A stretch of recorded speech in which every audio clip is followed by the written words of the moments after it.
मु भावुची acidic medium आउ alkaline medium विषय आपंकर किसी आइडिया थिबो। पीएच 7 ऊपर को रहिले अल्कालाइन, 7 तल को रहिले एसिडिक। आमर गैस्ट्रिक जूस खाद्य हजम करने जो रसक्षरण हुए से HCl अच्छी हाइड्रोक्लोरिक एसिड सेटा आमर पाकस्थली को एसिडिक करे।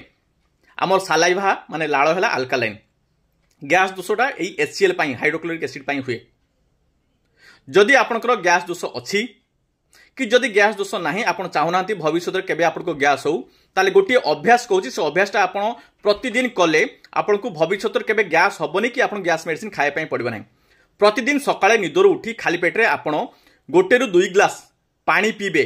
मुह धोई नथिबे, मुह धुआ आगरु अमुह धुआ 1 ରୁ 2 ग्लास पानी पीबे सो दैट पाटर थिबा लाळ पानी सह मिसिकी पेट को जीव। पेटर एसिड को अल्कालाइन करके बेस मेंटेन करिवो, अल्कालाइन बेस मेंटेन करिवो आउ गैस हबो नाही। Thank you.